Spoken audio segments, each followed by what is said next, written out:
તમને ખબર છે કે તાજમહાલ પ્રેમનું પ્રતીક નથી પણ એક છુપાયેલું રહસ્ય છે. તો ચાલો હું તમને તાજમહેલ વિશેનું વધુ જ્ઞાન આપું. इसका नाम सुनते ही दिमाग में क्या आता है? शाहजहां और मुमताज की वो अमर प्रेम कहानी और दुनिया के 7 अजूबों में से एक वो खूबसूरत तस्वीर, है ना? लेकिन सच कहूं तो उस पोस्टकार्ड वाली तस्वीर के पीछे इंजीनियरिंग के कमाल, कमाल की कारीगरी और ना जाने कितने ही रहस्य छिपे हुए हैं. तो चलिए आज हमारे साथ इन्हीं छिपी हुई कहानियों की परतें खोलते हैं. चलिए शुरुआत एक ऐसे फैक्ट से करते हैं जो शायद होश उड़ा दे. अगर आज के जमाने में ताजमहल को बनाना पड़ता तो पता है इसकी कीमत क्या होती? लगभग 53 अरब रुपए. जी हां, ये एक आंकड़ा ही काफी है ये समझने के लिए कि हम कितनी बड़ी और कीमती चीज की बात कर रहे हैं. देखिए, ताजमहल सिर्फ एक मकबरा नहीं है, ये इससे कहीं ज्यादा है. ये भारत का वो ठिकाना है जहां सबसे ज्यादा लोग घूमने आते हैं और ये पूरी दुनिया के लोगों को अपनी तरफ खींचता है. और इसकी लोकप्रियता का अंदाजा लगाना है तो बस इस नंबर को देखिए. हर साल 65 लाख से भी ज्यादा लोग इसे देखने आते हैं. मतलब ये पूरी दुनिया के टूरिज्म के लिए एक पावरफुल चुंबक जैसा है.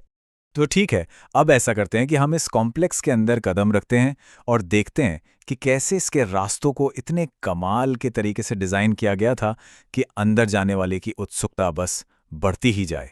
यहां घुसने के 4 मुख्य दरवाजे हैं और हर दरवाजे का अपना एक खास मकसद था. इससे आम लोग, शाही परिवार और कारीगर सबका आना जाना अलग अलग और व्यवस्थित रहता था. जो पश्चिमी दरवाजा है वो था मेन पब्लिक एंट्रेंस, जिसे खुद शाहजहां भी इस्तेमाल करते थे. दक्षिणी दरवाजे से कारीगर और मजदूर आते जाते थे और पूर्वी दरवाजा वो था खास वीआईपी मेहमानों के लिए. और फिर आता है चौथा और सबसे शानदार गेट, रॉयल गेट, जो हमें सीधा सीधा उस नज़ारे की तरफ ले जाता है जिसका सबको इंतजार रहता है. और हाँ, इस रॉयल गेट के बारे में एक बड़ी दिलचस्प बात है. इसके ऊपर जो 22 छोटे छोटे गुंबद बने हैं ना, वो असल में ताजमहल को बनाने में लगे 22 सालों की कहानी सुनाते हैं. हर गुंबद 1 साल का प्रतीक है.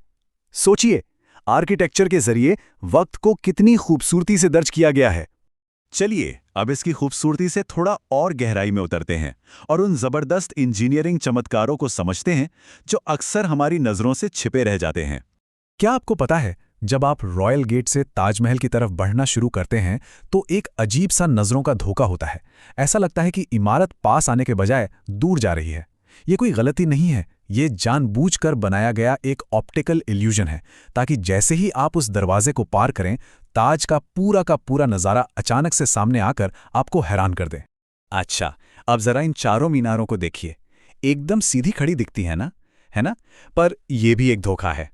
हकीकत में ये चारों मीनारें बाहर की तरफ हल्की सी झुकी हुई हैं और ये उस जमाने के इंजीनियर्स का जीनियस दिमाग था. उन्होंने ऐसा इसलिए किया ताकि कभी भूकंप जैसी कोई आफत आए और ये गिरें भी तो बाहर की तरफ गिरें, मुख्य मकबरे को जरा सी भी आंच ना आए. और बात सिर्फ ऊपर की नहीं है, इसकी नींव. अरे, ताजमहल की नींव तो अपने आप में एक अजूबा है. इसे ऐसी लकड़ियों पर टिकाया गया है जिन्हें पानी कमजोर नहीं बल्कि फौलाद की तरह मजबूत बनाता है. जी हां, आबनूस और महोगनी की ये लकड़ियां यमुना नदी से जितनी नमी सोखती हैं उतनी ही ज्यादा मजबूत होती जाती हैं. और यही वजह है कि आज जब यमुना नदी का पानी कम हो रहा है तो वो इस शानदार इमारत के लिए एक बहुत बड़ी चिंता बन गया है. ठीक है, तो अब इस बड़ी सी इमारत से जूम इन करते हैं और उस बारीक नक्काशी पर नजर डालते हैं जिसमें लगता है मानो पूरी दुनिया के रंग समाये हुए हैं. ये जो फूल पत्तियां दिखती हैं ना, ये सिर्फ डिजाइन नहीं है बल्कि जन्नत के बागों का प्रतीक हैं. ताजमहल की ये जो सफेद संगमरमर की दीवारें हैं ना, ये सिर्फ पत्थर नहीं हैं, ये तो एक खजाना है. इनमें 28 तरह के बेशकीमती पत्थर जड़े हुए हैं. जरा सोचिए, लाजवर्द आया अफगानिस्तान से, नीलम आया श्रीलंका से और जेड आया चीन से. ये पूरी दुनिया से चुन चुन कर पत्थर मंगवाए गए थे और इन सबको आगरा तक लाने के लिए 1000 से भी ज्यादा हाथियों का काफिला चला था. और दीवारों पर जो अरबी में वो खूबसूरत लिखावट दिखती है, वो कोई स्याही या पेंट से नहीं लिखी गई है. वो असल में काले संगमरमर को काटकर सफ़ेद संगमरमर में इतनी सफाई से जड़ा गया है कि आपको कोई जोड़ ही नजर नहीं आएगा. इस कमाल की टेक्निक को पिएट्रा ड्यूरा कहते हैं और कहा जाता है कि इसे इटली के कारीगरों से सीखा गया था. चलिए अब मकबरे के दिल में चलते हैं, उस जगह पर जहां शाहजहां और मुमताज की कहानी बसती है.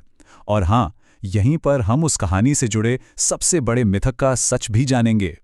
एक सवाल, एक कहानी, जो हमेशा ताजमहल के साथ जुड़कर चलती है।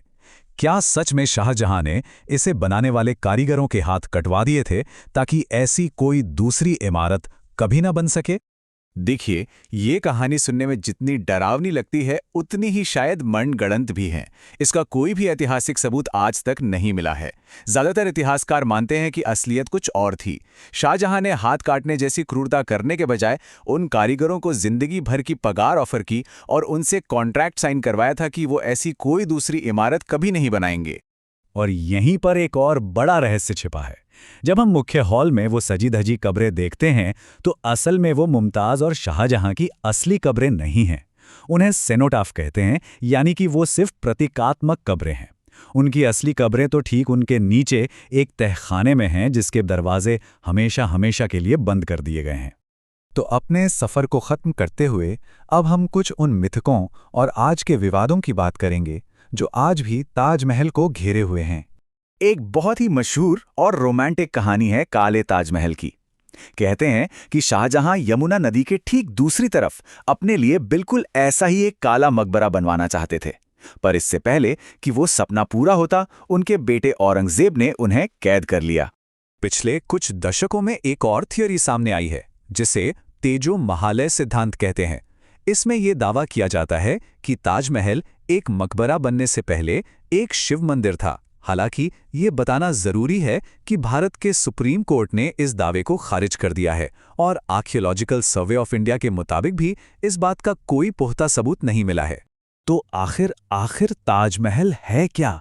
क्या ये सिर्फ एक बेमिसाल मोहब्बत की निशानी है या फिर एक सल्तनत की बेपनाह ताकत का दिखावा? शायद इसका सबसे बड़ा रहस्य यही है कि ये सदियों बाद भी हमें कोई एक जवाब नहीं देता, बल्कि हमसे नए नए। વિડિયો પસંદ આવ્યો હોય તો લાઇક કરો, શેર કરો અને સબસ્ક્રાઇબ કરો. અને આવી જ વધુ માહિતી માટે હિસ્ટરી અને મિસ્ટ્રી વિશે વધુ જાણવા માંગતા હોય તો અમારી ચેનલને સબસ્ક્રાઇબ કરો.